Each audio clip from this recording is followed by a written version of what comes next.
Well, what's up, good people? Mark Holmes here, and as always, I want to thank you all for watching, commenting, subscribing, and being part of the Joe Bruce Sports Report. Without you guys, as well as you ladies, you know this literally does not work. Sometimes my days are very monotonous in doing the same thing over and over again. But the one good thing about doing the same thing over and over again, that repetitiveness makes you better. You get to the point where it becomes second nature, and it becomes easier each time to do what you're doing. In fact, you sometimes come up with better ways of doing stuff, and that's where I think about making the first couple of these to making these now. It's night and day different. So now, I want to talk to you guys about something. Let me turn it down. I'm watching FX1. Listen to Wiley and crew there. I know we shouldn't be looking too far ahead, but you know what? It's football time. You need to look ahead. Mike McCarthy had gotten a raw deal where people were kind of like Terrence stealing him. People were like, Mike McCarthy, he's a bum. He don't know what he's doing. He's a second-tier coach. He only won because of Aaron Rodgers and yada, yada, yada. And we need to get a different coach. Right? In fact, some of the publications put him as one of the coaches on the hot seat. Well, I dare say as the season has gone on, his stock has actually gotten better. But in a lot of people's minds, they look at it and say, well, Kellen Moore's taking care of the offense. Dan Quinn's taking care of the defense. What does Mike McCarthy do besides monkey butt? All right, well, I think right now, Jerry Jones loves what he's got going on. How could he not? The team is playing about as good as they've played since at least 2016. And maybe even better than 2016. So the question is, with this kind of success, Cowboys have a problem. This group that you have right now, this three-headed monster of Mike McCarthy as the monkey butt in chief slash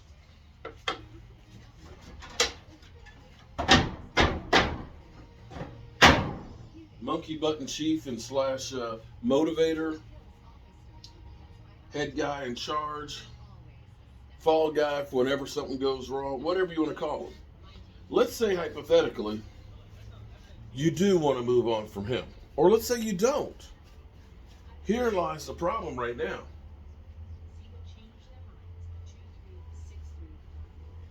Everybody is looking right now at the Dallas Cowboys. Kellen Moore has done some shit that you haven't even seen. We always think of Sean McVay, him as an innovator. We think of Kyle Shanahan as an innovator. Dudes, we've put offensive linemen in a power wishbone. Power wishbone. And it's worked. We've taken Connor McGovern and put him out as a receiver.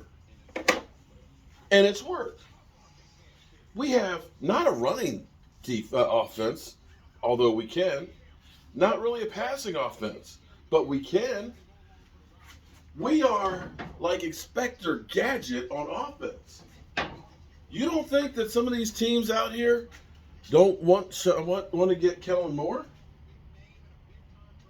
And we all feel like Kellen Moore is the next Jason Garrett as far as the love that Jerry Jones has him, that he is going to be the next head coach of the Cowboys. I know some of y'all are ready to say, screw Mike McCarthy, just make Kellen Moore, the head coach. Now, I will say that some guys are better coordinators than they are head coaches. Because then you have the other issue. Let's be clear. Nobody thought that the Dallas Cowboys defense had a chance to even be respectable. We all said, if we could be in the top 20 in defense with the offense we have, we could be pretty good. Fellas, ladies, kids, trolls, haters. Right now, the Dallas Cowboys are in the top 10 in two categories. Taking the football away, something we have not done since 2014, and scoring defense. We literally moved from 28 to 10. 18 spots on the defense. And this wasn't, mind you, by the Cowboys going out and signing, like Khalil Macks and Von Millers and, Jalen Ramseys. This is with a bunch of guys that most of you said, why are we signing this bum? Joseph Hooker? Didn't he rupture his Achilles last year? Demontre Kazee? Are you serious? Keanu O'Neal, we're making him a linebacker? Holy shit. Dan Quinn has changed the narrative on him. See, now, last year, Washington got praised because their defense ended up being third in the NFL, which was a hell of a turnaround. They started out at 23, and they moved all the way down to 3. That was an amazing move. That was an amazing move. 20 spots. Right now, we've moved down 18 spots, but 18 spots losing our best pass rusher, DeMarcus Lawrence. Losing player after player and still coming back for more. So now the question is, because and it may be that Dan Quinn is not wanting to be a head coach. There is situations on there where I've been the head coach, I've been the head guy in charge, but I'd rather work with the guys. I'm that kind of guy. I don't like to be the guy that's in charge giving orders to everybody and taking care of paperwork and all that stuff. You see what I'm doing right now? I can't be happier having sawdust on me, having paint on my fingers, and creating. Because at the end of the day, I can look at all of this stuff right here and I can say, you know what? These hands built that. I get a sense of pride of this. And that's where you look at somebody like Dan Quinn, who can look and say, I took that raw talent in Micah Parsons, and I made him a top 10 defensive player as a rookie. I took a guy, a second-round draft pick, and turned him into a ball hawk that 9 games into the season, he already has more interceptions than any Dallas Cowboy player has in a full season in the last 30 years.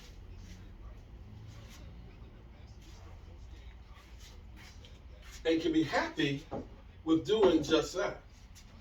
But some people aren't liking that title and ownership of being the boss. And I don't know if that's Dan Quinn or not, but I can tell you this. Dan Quinn looks 100% happier than he was as the coach of the Seattle Seahawks, coach of the Atlanta Falcons. Even when they were winning. I don't know that Dan Quinn had as much enjoyment and as much excitement. But here's the question. It's the end of the season.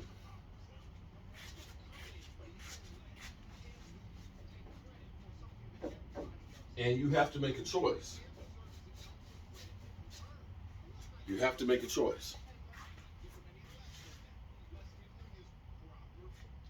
Who's your head coach? You can only keep one of them.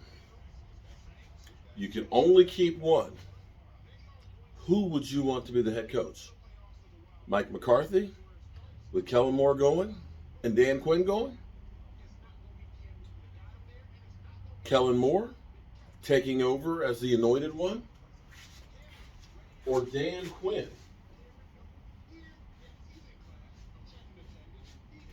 And this is a real question because it may come to that. If you're Kellen Moore and, the Cowboys are continuing to be successful, and you've already had people inquiring, your name is already out there, you're young and you're ambitious, you may want to be that head coach. And if the Cowboys are real successful, Jerry Jones might say, Mike McCarthy, I like what you're doing, son. We're good. And might not want to change just that. You could lose Kellen Moore. And again, you got Dan Quinn, who right now, his star is as high as it was after Seattle won the Super Bowl. When they look at that defense, because now, you built a defense in Seattle, but you had Richard Sherman and all those guys. It was those players that you had that made that defensive great, right? Right? That's what people think. The KJ Wrights and Richard Shermans and the Earl Thomases. People think that defense was only good because of those players, not because of what Dan Quinn did for them. You notice that when Dan Quinn left, that defense kept going downhill and getting worse. But now what you have to look at is with Dan Quinn, maybe it was Dan Quinn that made Richard Sherman and KJ Wright and Earl Thomas and Cliff Averill those guys. Cliff Averill was a good player in Detroit, but became a great one there in Seattle. Marty B was a good player, but he became a really good one and a good role player for Seattle. Earl Thomas definitely didn't repeat what he was doing in Seattle with Baltimore. And so on. And maybe what you have to look at is the reason that Seattle's defense was so good was because of the guy pulling the strings. And that was Dan Quinn. Because let's look at how many great players. I mean, Micah Parsons is great right now as a rookie. Diggs is great right now. But is Diggs becoming like Richard Sherman because now he's got the coach? But look at the rest of that defense. Who do you look at and say is great? Van Der Esch is having a really good season. I'm not going to say it's as good as his rookie year, but he's staying healthy. But I see Jordan Lewis getting interceptions. You got to say Jordan Lewis looks a hell of a lot better this year than he did last year. Anthony Brown has got 3 interceptions. 3 interceptions. Anthony Brown, including a pick 6. Is it all of a sudden that Anthony Brown just got it without Dan Quinn? No. It's the guy who's teaching them, putting them in positions to succeed, and making them better. So now back to the original question. You take Kellen Moore. Say we're just going to be an offensive juggernaut. Do you keep Mike McCarthy and hope Mike McCarthy can find some guys to do what these 2 guys have done? Or do you say, Dan Quinn, what you did with that defense and hold on to Dan Quinn? Because this defense isn't this good without Dan Quinn. And it's time people really recognize that and understand